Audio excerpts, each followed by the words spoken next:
চীনের সীমান্তবর্তী মিয়ানমারের অঞ্চলগুলোতে গড়ে ওঠা ভয়ঙ্কর অনলাইন জালিয়াতি ও জুয়ার বিরুদ্ধে কঠোর অবস্থান নিয়েছে চীন। মিয়ানমারে পরিচালিত জালিয়াতি কেন্দ্র ও জুয়া নেটওয়ার্কের সঙ্গে জড়িত থাকার দায়ে 4 চীনা নাগরিকের মৃত্যুদণ্ড কার্যকর করেছে বেইজিং। এইসব অপরাধের কারণে 6 জন চীন নাগরিকের প্রাণহানি ও প্রায় $4.2 বিলিয়ন সমমূল্যের প্রতারণার ঘটনা ঘটেছিল বলে জানিয়েছে আদালত। সোমবার সকালে দক্ষিণ চীনের শেনজেন ইন্টারমিডিয়েট পিপলস কোর্ট এক বিবৃতিতে মৃত্যুদণ্ড কার্যকরের বিষয়টি নিশ্চিত করে, যদিও সুনির্দিষ্ট সময় জানানো হয়নি। এর আগে সপ্তাহেই একই ধরনের অপরাধে দণ্ডিত আরও 11 জনের মৃত্যুদণ্ড কার্যকরের ঘোষণা দেয় চীন।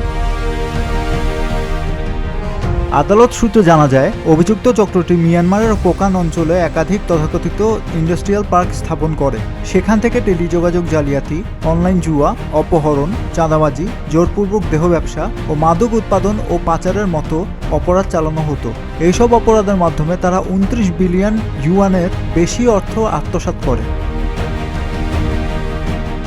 এই মামলায় অভিযুক্ত 5 জনকে গত নভেম্বরে মৃত্যুদণ্ড দেওয়া হয়। তবে চক্রের প্রধান নেতা বাই সুওচেং সাজা কার্যকরের আগেই অসুস্থতায় মারা যায়। অন্য আসামিরা উচ্চ আদালতে আপিল করলেও গুয়াংডং প্রাদেশিক হাইকোর্ট তা খারিজ করে দেয়। আদালতের বিবৃতিতে বলা হয়, এই অপরাধগুলো ছিল অত্যন্ত নৃশংস এবং এর সামাজিক প্রভাব ছিল ভয়াবহ। এটি সমাজের জন্য এক গুরুত্বপূর্ণ হুমকি তৈরি করেছে। বিশ্লেষকদের মতে, দক্ষিণ পূর্ব এশিয়া জুড়ে জালিয়াতি পার্কগুলো এখন একটি শিল্পে পরিণত হয়েছে। এসব কেন্দ্র থেকে বিশ্বব্যাপী হাজার হাজার মানুষ প্রতারণার শিকার হচ্ছে, যার মধ্যে চীনা নাগরিকের সংখ্যাও উল্লেখযোগ্য। অনেক ক্ষেত্রে মানব পাচারের শিকার মানুষকে জোর করে এসব প্রতারণায় যুক্ত করা হয়।